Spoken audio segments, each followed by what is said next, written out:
Excited na ako, guys. Actually, kagabi dumating na to. Tapos, dahil nga na to ako, hindi ko siya natuloy. Hanggang dyan na yung pupopin ko. Guess what? Look. Lang. Ito yung... Sobra excited na ako, guys.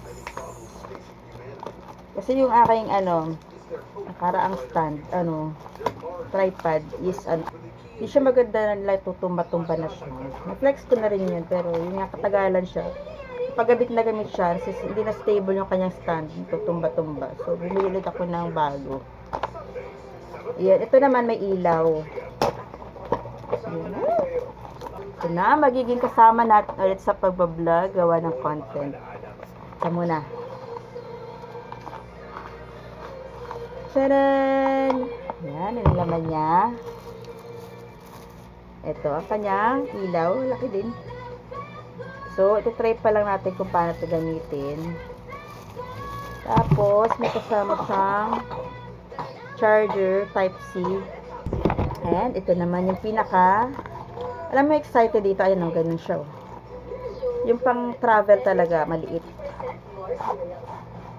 Portable selfie stick. Yan, may bag siya. May pabag.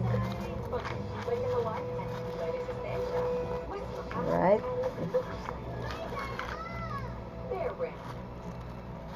Yan.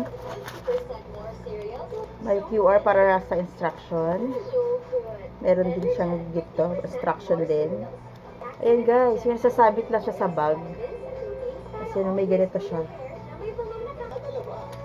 Ganun. Yung kanyang sabitan ng phone. So, maliit lang talaga siya. Pwede siyang sa bulsa, diba? And, tingnan natin ang kung gaano siya kalaki, guys, ha. Lahin natin. Ay, maiksi lang din siya, guys. Maiksi lang. Hindi sobrang haba. Hindi siya matangkad. Pang selfie lang talaga. So, ipupush lang din. Yan. Yan. So, siguro sana matibay ito kasi meron siyang ganito. Siguro sana mas matibay ito, guys. Kasi yung isa ganito rin. So, sana matibay. At nababa lang siya, guys. Yung dati ko mahaba yun. Talaga pang selfie lang siya, pang selfie stick. Tapos dito lalagay yung phone. Pwede rin siyang maging ganyan. Yung lock niya. Talagang pang pocket lang talaga siya. Pocket selfie stick.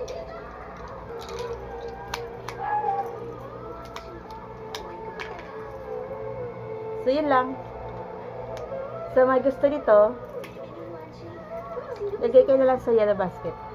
So, yung ilaw niya, dito naman sa gilid. Tapos, dito naman mag-charge. Lalagay yung Type-C. 1, 2, mahina. 3, parang medium. Tapos, mas malakas, 3. Tapos yung ibang kulay niya, madilim. Dalawang klase siya na low, medium, high, ganun.